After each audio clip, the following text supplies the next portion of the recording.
Ukraine के बाद क्या रूस के राष्ट्रपति व्लादिमीर पुतिन अब अगले युद्ध की तैयारी कर रहे हैं?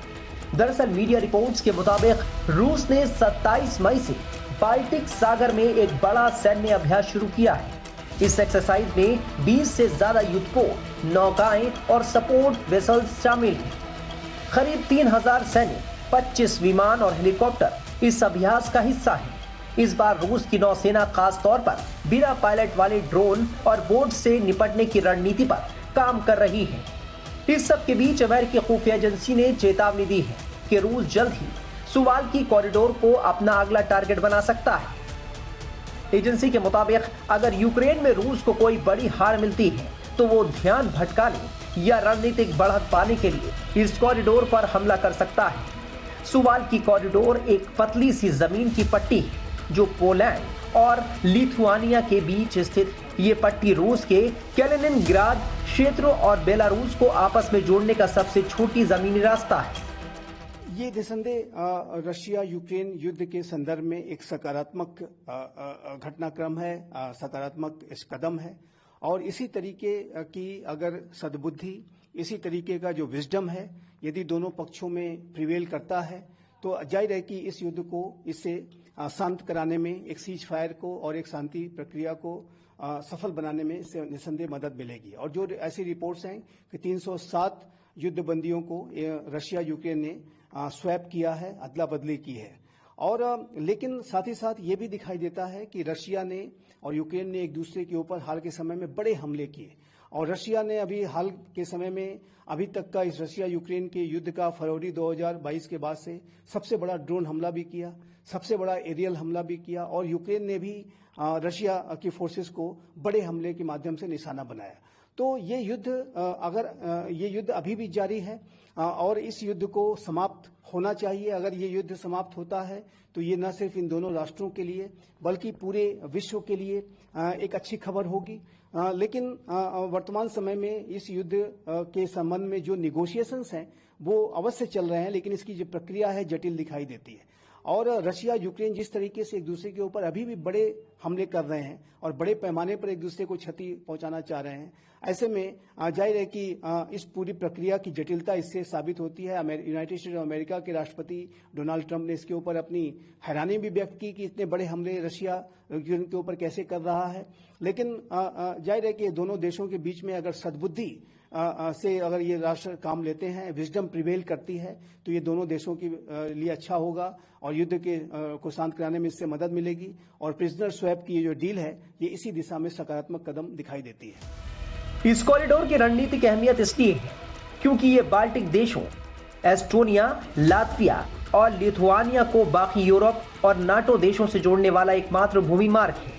अगर रूस और बेलारूस मिलकर इस पर कब्जा कर लेते हैं तो इन बाल्टिक देशों का बाकी नाटो से जमीनी संपर्क पूरी तरह टूट सकता है। ऐसी स्थिति में न सिर्फ इन देशों की सुरक्षा खतरे में पड़ जाएगी, नाटो के सामने एक बड़ा सामरिक संकट खड़ा हो सकता है।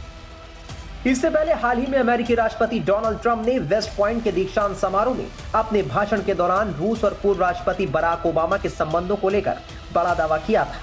उन्होंने कहा था कि अमेरिका ने हाइपरसोनिक मिसाइल विकसित की थी जिसे विरोधियों ने चुरा लिया। उन्होंने कहा कि पूर्व राष्ट्रपति बराक ओबामा ने रूस को हाइपरसोनिक मिसाइल की तकनीक दी है। देखिए, यूनाइटेड स्टेट्स ऑफ अमेरिका के राष्ट्रपति डोनाल्ड ट्रंप ने एक वेस्ट पॉइंट्स में दिए गए अपने एक संबोधन के दौरान इस बात को कहा है और इस बात को दोहराया है कि राष्ट्रपति बराक ओबामा के कार्यकाल के दौरान रशिया ने यूनाइटेड स्टेट्स ऑफ अमेरिका की जो हाइपरसोनिक मिसाइल की जो तकनीक है वो चुराई और उन्होंने इस फेल्योर के लिए बराक ओबामा के एडमिनिस्ट्रेशन की तरफ संकेत करते हुए ये कहा कि इस तरीके की जो तकनीक है वो हमारे अपने राष्ट्र के द्वारा ही रशिया को दे दी गई। और जाहिर है कि उन्होंने अपने पूर्ववर्ती डेमोक्रेटिक एडमिनिस्ट्रेशन के ऊपर आरोप भी लगाए। तो इससे स्पष्ट है कि डोनाल्ड ट्रंप का जो मेक अमेरिका को ग्रेट अगेन को बनाने का उनका जो विजन है, जो उनकी प्रखर राष्ट्रवादिता है और अमेरिका फर्स्ट का जो उनका अप्रोच है, उसकी वजह से वो इस तरीके के बयान देते हैं। हालांकि इस तरीके के जो बयान हैं उसके लिए क्या सबूत हैं कि ऐसे मिसाइल टेक्नोलॉजी की, हाइपरसोनिक मिसाइल टेक्नोलॉजी की चोरी की गई, इसके बारे में अभी ट्रंप प्रशासन को खुलासा करना है। लेकिन इसमें कोई दो राय नहीं है कि राष्ट्रपति ट्रंप अपने इसी तरीके के प्रखर बयानों की वजह से और अपनी आलोचनाओं की वजह से पूरे अमेरिका के अंदर भी और विश्व राजनीति में भी एक चर्चा के केंद्र में रहते हैं। और उन्होंने जाहिर है कि फिर से एक बार जिस तरीके से रशिया के ऊपर आरोप लगाए हैं कि उसने हाइपरसोनिक मिसाइल टेक्नोलॉजी अमेरिका से चुराई है, वो भी इसी तरीके का एक बयान है जो कि अवश्य अंतर्राष्ट्रीय समुदाय में एक कौतूहल पैदा करता है। सर, पुतिन ने ये बात कहा है, राष्ट्रपति पुतिन ने कह रहे हैं कि रूसी हथियारों की जो मांग है दुनिया भर में बढ़ी है और साथ ही जो रूसी हथियार हैं, मिसाइल हैं, वो ऐसी परिस्थिति में भी खड़े उतरते हैं। देखिए, इसमें कोई दो राय नहीं है कि रशिया के जो डिफेंस इक्विपमेंट्स हैं, जो वेपन सिस्टम्स हैं, वो बेहद एडवांस्ड होते हैं और इन रशिया के वेपन सिस्टम्स ने पूरे विश्व भर में जहां कहीं भी रशिया के ये वेपन सिस्टम इस्तेमाल किए गए हैं वहां पर उन्होंने अपनी महारत साबित की है। और अभी हाल के समय में भारत में भी जिस तरीके से रशिया के S-400 missile air defence system का जो इस्तेमाल भारत ने सफलतापूर्वक पाकिस्तान के विरुद्ध किया, उससे इसका पराक्रम साबित होता है। जो भारत और रशिया के ज्वाइंट कोलैबोरेशन से ब्रह्मोस मिसाइल्स जो बनाई गई, उसने अपना पराक्रम साबित किया। और चाहे वो सुखोई विमान हो, चाहे वो अन्य कैटेगरीज के जो वेपन सिस्टम्स हों, उन्होंने अपने पराक्रम को दिखाया है।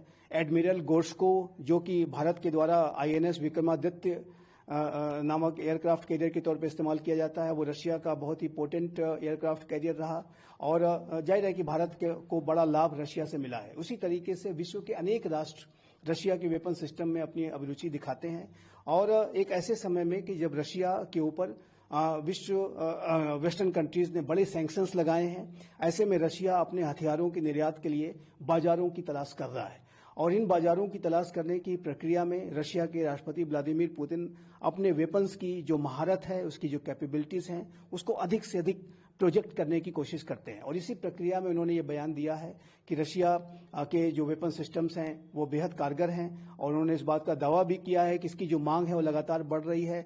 और रशिया के वेपन सिस्टम्स में हालांकि उनका ये दावा अवश्य है, लेकिन एक सच्चाई भी है, एक रियलिटी है कि रशिया के वेपन सिस्टम्स में अनेक राष्ट्रों की अभिरुचि है। भारत तो अभी भी सबसे बड़े पैमाने पर रशिया के ही वेपन सिस्टम्स आयात करता है।